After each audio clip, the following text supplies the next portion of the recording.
Important event को cover करने के लिए आप यहाँ पे आए। सबसे पहले Aakash national talent hunt exam last 15 year से हो रहा है। इस एग्जामिनेशन में 7th स्टैंडर्ड से लेके 12th स्टैंडर्ड और 12th पास आउट बच्चों को एक चांस मिलता है कि वो एग्ज़ाम में अपीयर करें और अपनी ऑल इंडिया रैंक गेज कर सकें कि हम ऑल इंडिया लेवल पे जब अपने सेम एज ग्रुप के बच्चों के साथ कम्पीट करते हैं तो कहाँ स्टैंड करते हैं। एक बहुत स्ट्रॉन्ग रेप्लिका बनता है ये exam before you appear for NEET examination या जेई एग्जामिनेशन। मेडिकल और इंजीनियरिंग एस्पिरेंट्स के लिए बहुत स्ट्रॉन्ग रेप्लिका रहता है। कंपटीशन इतना स्ट्रॉन्ग रहता है कि हर बच्चा इस एग्ज़ाम को लिखना चाहता है जो मेडिकल और इंजीनियरिंग के लिए एस्पिरेंट्स होता है। तो जस्ट टू कम ऑन कि डिफरेंस कैसे रहता है, सबसे पहले तो इसमें ये है कि हम एक ऑल इंडिया रैंक प्रोवाइड कर रहे हैं। ऑल इंडिया रैंक के साथ साथ हम लोग स्टेट रैंक प्रोवाइड कर रहे हैं और इसके साथ साथ कहीं ना कहीं बच्चे जो टॉप परफॉर्मर्स होते हैं उनको एक ज़बरदस्त स्कॉलरशिप मिलती है। Scholarship that can go up to 100%, scholarship that can actually give a student a chance to go to the Kennedy Space Center in Florida.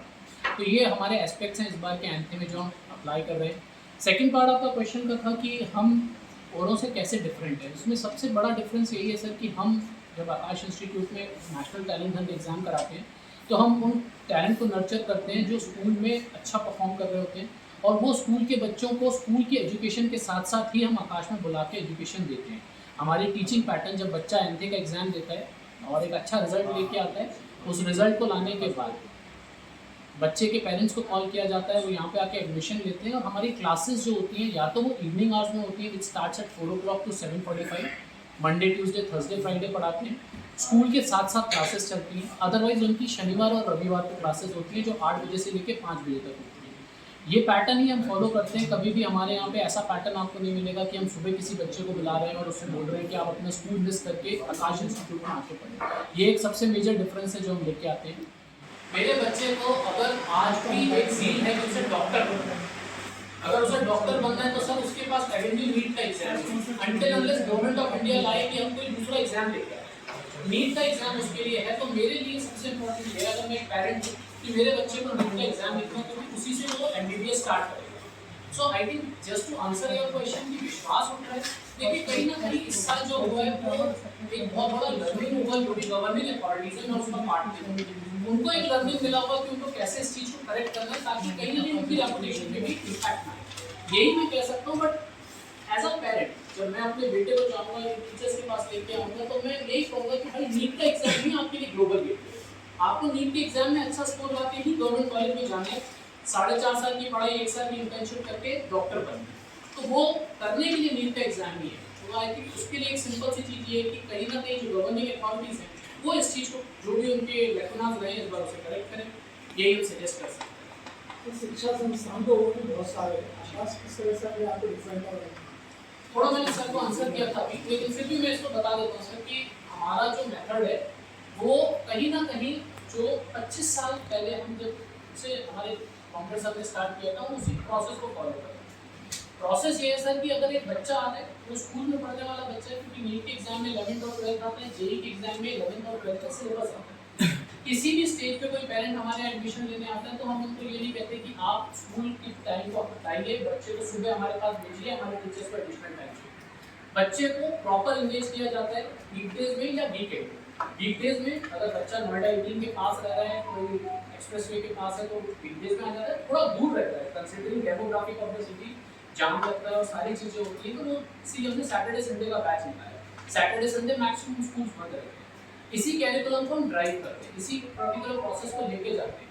बच्चे को पेरेंट्स को हम यही बताते हैं कि आपका बच्चा एक बार हमारे एनरोल हो जाता है, उसके बाद बच्चे को कोई और कोचिंग की जरूरत नहीं है। बच्चे के स्कूल में कोई भी डाउट है फिजिक्स केमिस्ट्री बॉटनी जूलॉजी को लेके या फिजिक्स केमिस्ट्री मैथ्स को लेके, वो हमारे टीचर इतने कॉम्पिटेंट हैं वो क्लियर करते हैं।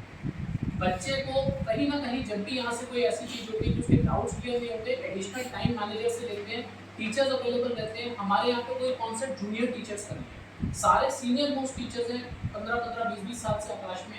They sit on doubt counter and they inform the student that I make your doubts clear. ये कुछ हमारी यूनिक क्वालिटी है सर जो हम पिछले 30 साल से फॉलो कर रहे हैं। वी आर गेटिंग सक्सेस और उसी को हम अगले कुछ सालों तक जब तक कोई बहुत बड़ा चेंज नहीं आता हम यही कोशिश करते हैं। Approximately how many students passed out every year from this branch school? So we have the results. I think आप एक बार results बताइए तो नीट और JEE Approximately how many students? कितने बच्चे पास हैं? मतलब सर मैं अगर आपकी नीट की बात करें तो 2024 में जो स्टूडेंट थे अप्रॉक्सीमेटली 380 बच्चे ने अपेयर किया था, जिसमें से हमारे पास 43 स्टूडेंट ऐसे हैं जो कि 650 प्लस मार्क्स हैं, which is a great result। तो काफ़ी अच्छा हमारा सिलेक्शन रहा है। 650 प्लस मार्क्स में सर ये लगभग इतनी बच्चे रहते हैं हर साल को। हाँ 15 से 17% गवर्नमेंट कॉलेज का सिलेक्शन है सर, जो सर आपको बता रहे। प्राइवेट कॉलेज DHMS BDS इसके सिलेक्शंस का हम कहीं ना कहीं नोटिफिकेशन नहीं करते, जो गवर्नमेंट कॉलेज में सिलेक्शन होता है उसी की सर आपको रिजल्ट।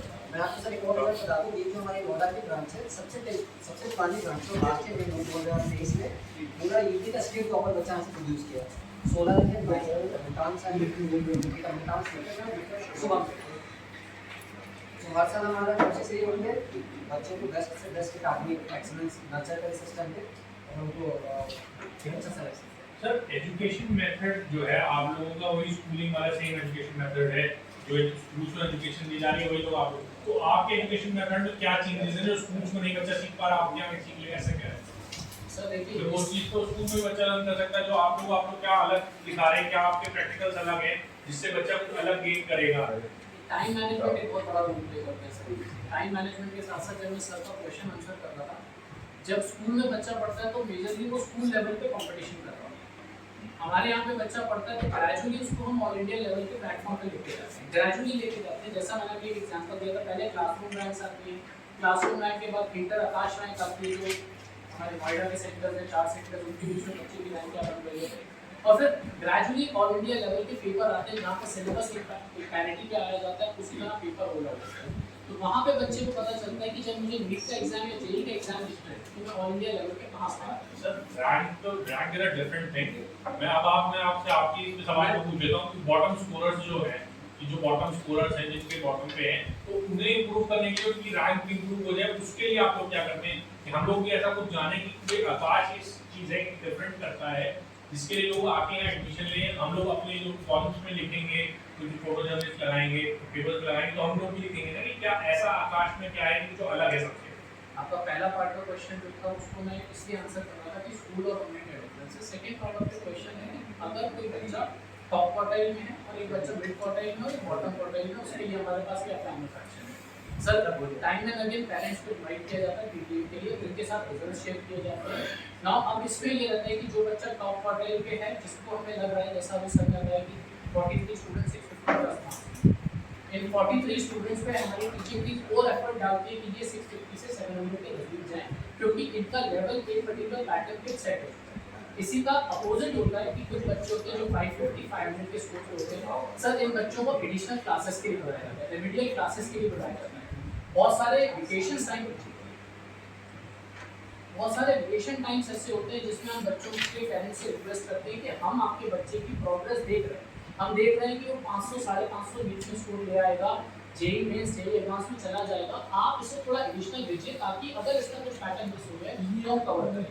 सर ये process day in day out होता है, 2 साल के लिए, 2 साल के लिए, इस प्रोसेस में कभी ब्रेकेज नहीं।